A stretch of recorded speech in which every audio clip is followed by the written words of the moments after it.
ये है पाकिस्तानी गुमनाम। वो लोग जिन्होंने सब कुछ देकर कुछ नहीं मांगा, सिर्फ एक खामोश विरसा छोड़ गए। आइए उनकी कहानी सुने, उनके नुकूश खामोशी को लफ्ज़ों में ढालें, ताकि कल का मुअर्रिख ये ना कहे कि हमने अपने गुमनाम हीरोज़ को भला दिया। पेश है गुमनाम की सनसनीखेज़ दास्तान।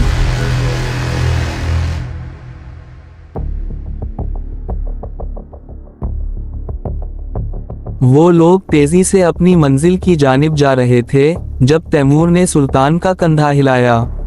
उठ दोस्त, मेरा ख्याल है एक मरका अभी बाकी है।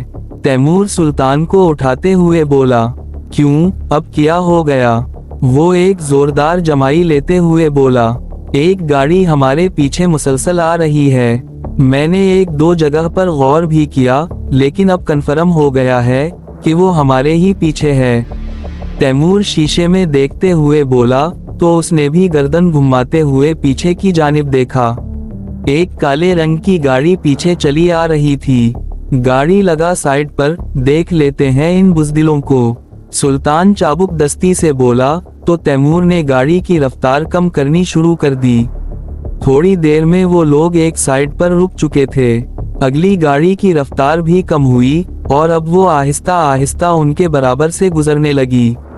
तैमूर की साइड उस गाड़ी की जानिब थी और वो दूसरी फ्रंट सीट पर विराजमान था। जैसे ही वो गाड़ी इसके बराबर में आई, इसकी तेज नजरों ने तार लिया कि वो लोग असलहे के साथ थे। गाड़ी का शीशा नीचे हुआ और उसमें से मशीन गन की नाल बाहर निकली। झुको, सुल्तान चीख कर बोला और तैमूर का सर पकड़ते हुए नीचे की जानिब झुका दिया। यही वो वक्त था जब आने वाली गाड़ी से निकलने वाली मशीन गन की नाल ने शोले उगले। चूंकि सुल्तान तैमूर को बचा चुका था, इसलिए गोलियां सीधी इसकी जानिब बढ़ीं। वक्त बिल्कुल भी नहीं था और बचते बचाते भी वो खुद को महफूज ना रख पाया। इसे बाजू में और पसली की जानिब यूं महसूस हुआ जैसे गरम सलाख किसी ने घोंप दी हो। तैमूर ने हाजिर दिमागी का मुजाहिरा करते हुए गाड़ी को रिवर्स गियर में डाला और बगैर सर उठाए एक्सीलेटर पर दबाव डाल दिया। गाड़ी पीछे की जानिब चली और यही वजह थी कि वो हमले का शिकार होने से बच गया। गाड़ी पीछे की जानिब बढ़ी और पीछे से आती हुई एक और गाड़ी से टकरा कर रुक गई। आगे निकल जाने वाली गाड़ी भी रुक गई थी और अब उसमें से बंदे बाहर निकलते हुए उनकी गाड़ी की जानिब दौड़ रहे थे। सुल्तान नीचे की जानिब झुका हुआ था और उसका हाथ अपने जख्म पर था। गोली इसकी खाल को चीरती हुई अंदर ही धंस गई थी, लेकिन उसने अपने औसान खता नहीं होने दिए थे। इमरान और बिलाल पिछला दरवाजा खोलते हुए बाहर निकल आए और अब सामने से तेज कदमी करते बंदों पर जवाबी कार्रवाई कर रहे थे। सड़क पर ट्रैफिक जाम हो चुकी थी और एक बड़ी फायरिंग की जंग छिड़ चुकी थी। तैमूर भी बाहर निकल आया था और उसने पहले बंदे पर ताक कर फायर किया जिसने इन्हें निशाना बनाने की कोशिश की थी। उसका निशाना ठीक था और वो बंदा एक झटके से अपनी जान से हाथ धो बैठा। बिलाल ने मशीन गन का दहाना खोल दिया था और गोलियों की बौछार इतनी थी कि सामने मौजूद गाड़ी के पुर्जे हवा में बिखर कर रह गए। तुम सुल्तान को लेकर निकल जाओ, हम लोग आ रहे हैं, इमरान चीखते हुए बोला। तो तैमूर ने चलते हुए गाड़ी को स्टार्ट करना चाहा, लेकिन इंजन एक बार गड़गड़ा कर बंद हो गया। शायद कोई गोली इंजन में लग गई थी, जिसकी वजह से गाड़ी स्टार्ट नहीं हो रही थी। तैमूर फौरन ही पास खड़ी गाड़ी तक आया, जिसका मालिक शायद फायरिंग की वजह से भागकर कहीं पनाह ले चुका था, और उसमें सुल्तान को बिठाते हुए कवर लेकर गाड़ी को तेजी से दलदल में से निकालने लगा। खलील को फोन लगाओ, अल्फाज नहीं निकल रहे थे। सुल्तान तकलीफ को बर्दाश्त करते हुए बोला। तो तैमूर ने इसका फोन थामते हुए खलील का नंबर मिला दिया और उसे सारी सूरत-ए-हाल से आगाह करने लगा। फिर इसके बताए हुए पते पर गाड़ी दौड़ाने लगा। आखिरी चीज जो सुल्तान को याद थी वो ये कि वो लोग खलीली के सेफ हाउस में पहुंच चुके थे और खलील उसे तैमूर की मदद से बाहर निकाल रहा था। उसे अपना दिमाग घूमता हुआ महसूस हुआ और फिर वो धीरे धीरे अपने हवास खोता चला गया। डेनियल हैरान परेशान सा खड़ा हुआ था। उसमें इतनी हिम्मत नहीं थी कि वो मजीद एक कदम उठा पाता। इसने लड़खड़ाते हुए दीवार का सहारा लिया और दरवाजा लॉक करते हुए वहीं वॉशरूम की दीवार से टेक लगाकर निचले फर्श पर बैठ गया। डेनियल ने फिर से एक मर्तबा उस वॉइस नोट को प्ले किया। मार्क किधर गया है? ये इसकी अपनी आवाज ही थी।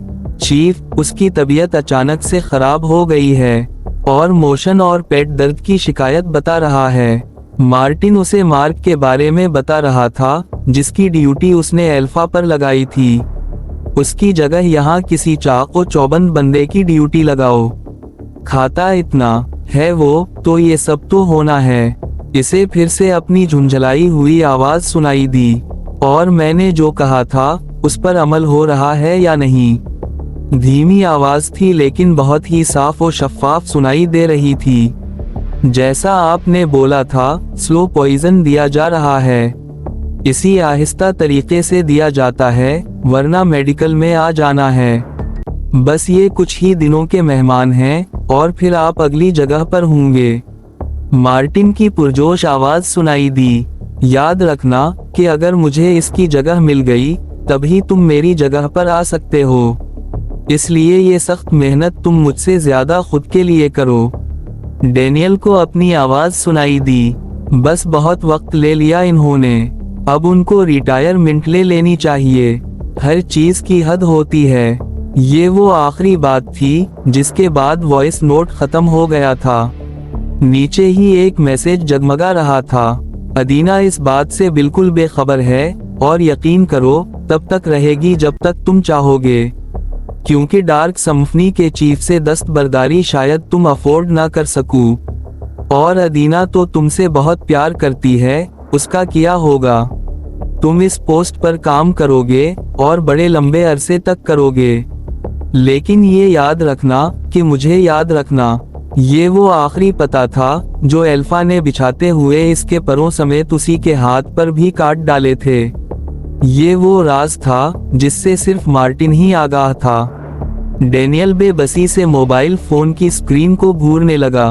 मैं तुम्हें हमेशा याद रखूंगा, वो बेदली से बोला और अपने मोबाइल पर आया वॉइस नोट डिलीट करते हुए आदम का नंबर मिलाया, जिसकी ड्यूटी उसने डेविड के साथ लगाई थी। मेरी गैर मौजूदगी में कौन कौन आया था सर डेविड को देखने के लिए? कॉल मिलते ही डेनियल ने दरियाफ्त किया। कोई नहीं आया, बस वही लोग आए थे जिन्हें आपने दुआ के लिए भेजा था। वो बस दुआ करके चले गए थे। आदम ताबईदारी से बोला तो वो आंखें जोर से भैंच कर रह गया। क्यों चीफ, कोई मसला हो गया है क्या? आदम ने परेशानी से दरियाफ्त किया। नहीं, कोई मसला नहीं, जो खुदा को मंजूर। मैंने ही भेजा था उन्हें दुआ के लिए, लेकिन शायद उनकी जिंदगी इतनी ही लिखी हुई थी। डेनियल अफसोसनाक लहजा बनाते हुए बोला और कॉल काट दी। अभी उसने फोन रखा ही था कि मार्टिन की कॉल मौसूल हो चुकी थी। हाँ बोलो, अब तुम्हारे साथ क्या मसला हो गया? डेनियल चिल्लाते हुए बोला, चीफ, अल्फा 1 को गोली मार दी है। मार्टिन के मुंह से बस इतना ही निकल सका तो वो फौरन से उठ खड़ा हुआ। क्या कह रहे हो? क्यों, किसके हुक्म पर उसने ऐसा किया? किसने उसे ऐसा करने के लिए बोला था? इसे अपना दिमाग घूमता हुआ महसूस हुआ। उसने नजर रखी हुई थी बाहर। जैसे ही उसे वो लोग नजर आए तो उसने उनका पीछा करते हुए उन पर फायरिंग कर दी। मार्टिन ने जवाब दिया और अल्फा, डेनियल की आवाज किसी गहरी खाई से आती हुई सुनाई दी। उसे भी उसी हालत में वहां से ले गए हैं, लेकिन मुहाफिज मारा गया है। मार्टिन परेशानी से बोला तो इसका मीटर आउट हो गया। कमीने के बच्चे, किसने कहा था उस पर हमले के लिए? अब तुम देखना वो क्या हश्र करता है। मेरी इजाजत के बगैर तुम लोगों ने ये कदम उठा लिया, कोई नहीं बचने वाला अब। डेनियल दहाड़ते हुए बोला तो अदीना वॉशरूम के दरवाजे तक चली आई और इसकी चीखें सुनते हुए दरवाजा पीटने लगी। चीफ, वो खुद तो मारा गया है, अब आगे पता नहीं क्या होना है। मार्टिन खुद भी इसका लहजा सुनकर परेशान हो गया था। डेनियल ने फोन काटा और दरवाजा खोल दिया। सामने अदीना खड़ी उसे हैरत से देख रही थी। अब क्या हो गया डेनियल, आप प्लीज कुछ तो बताएं, अदीना परेशानी से बोली तो उसने उसकी जानिब गुस्से वाले अंदाज में देखा। एल्फा को गोलियां लगी हैं, लेकिन ज्यादा दुख की बात यह है कि वो निकल गया है।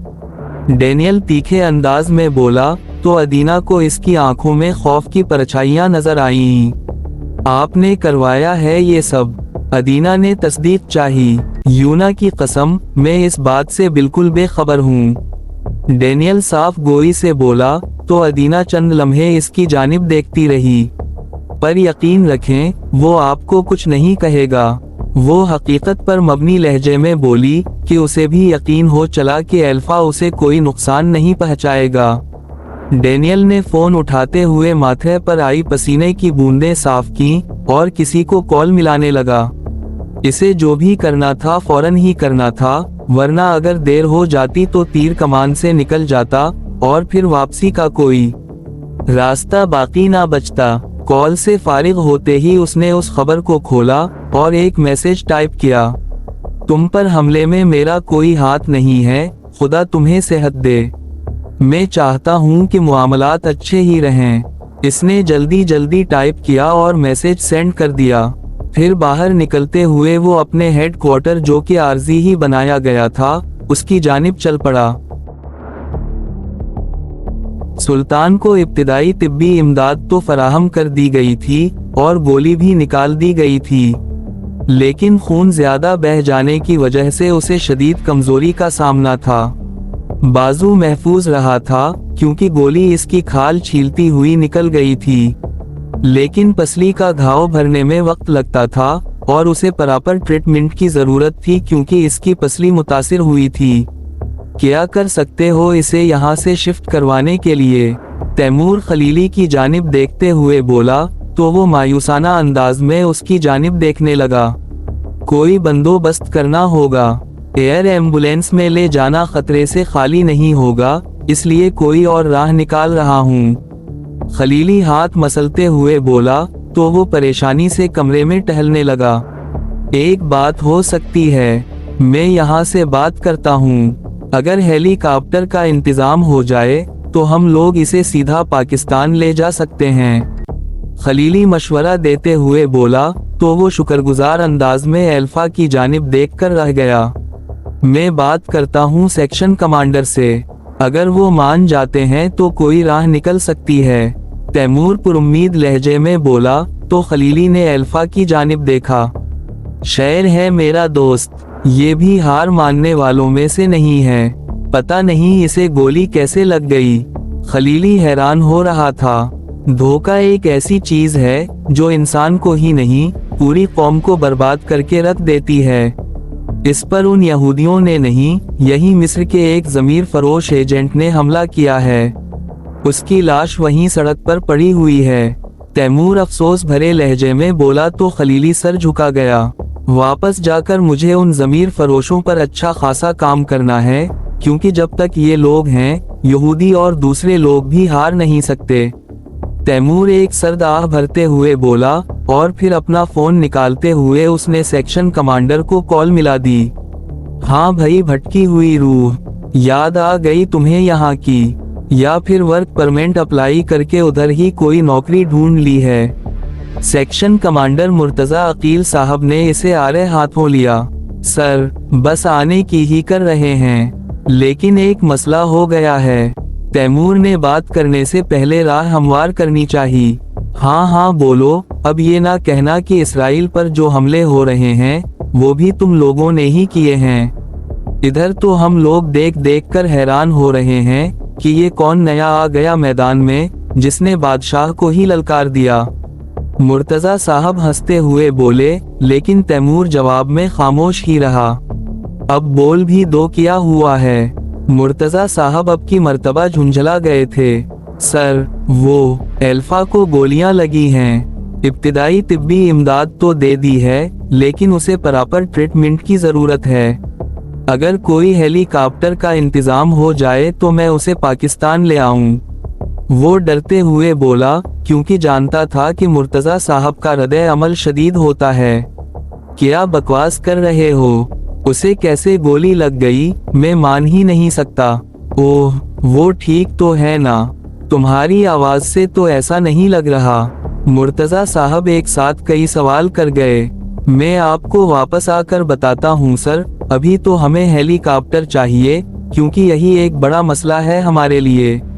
वो इन्हें कायल करने की कोशिश करते हुए बोला, तो वो थोड़ी देर के लिए खामोश होकर रह गए। यार, यहाँ से इंग्लैंड हेलीकॉप्टर कैसे भेज सकता हूँ? मिडिल ईस्ट होता या कोई करीबी इलाका होता तो मुमकिन था, लेकिन इतनी दूर हेलीकॉप्टर कैसे जाएगा? मुझे अल्फा के बारे में बताओ। मुर्तजा साहब पुरसोच लहजे में बोले, नहीं सर, हम उधर मिस्र में हैं, पास ही हैं, जभी तो मैंने हेलीकॉप्टर का बोला है। और अल्फा ठीक है, लेकिन जो देखभाल इसकी पाकिस्तान में हो सकती है, हम कहीं और का रिस्क नहीं ले सकते।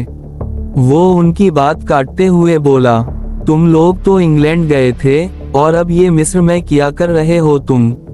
उनके लहजे में अब हैरानी और गुस्सा दोनों थे। वो मैं वापस आकर आपको बता दूंगा सर, अभी हमारे लिए सबसे ज्यादा जरूरी अल्फा को यहाँ से निकालना है। तैमूर अपनी बात पर जोर देते हुए बोला, तो मुर्तजा साहब हामी भरते हुए लाइन काट गए। इसने फोन जेब में डालते हुए एक नजर अल्फा पर डाली और खलीली के साथ बाहर निकल आया। मैंने पता करवाया है, वो सेफ हाउस था जमीर फरोश का। खलीली गुस्से से बोला, तो तैमूर ने कोई जवाब देना मुनासिब ना समझा और इस फिक्र में रहा कि कैसे भी करके वो एक मर्तबा पाकिस्तान पहुंच जाए तो बड़े मामलात सुलझ जाने हैं। बिलाल और इमरान भी पहुंच चुके थे और अब इसके साथ ही बैठे अल्फा के लिए परेशान हो रहे थे। मुर्तजा साहब ने हेलीकॉप्टर भेजने की हामी भर ली है, बस अब इंतजार है उनकी अगली कॉल का। तैमूर पुरुम्मीद लहजे में बोला, तो दोनों के चेहरों पर छाई बेचैनी में कुछ कमी वाक़ई हुई। ये कहानी आपको कैसे लगी? अच्छी लगी तो वीडियो को लाइक और चैनल को सब्सक्राइब करें और बेल आइकन भी दबा दें, ताकि नई वीडियोस आप तक फौरन पहुंचें। मिलते हैं अगली वीडियो में, तब तक के लिए हमें दें इजाज़त। अल्लाह हाफिज।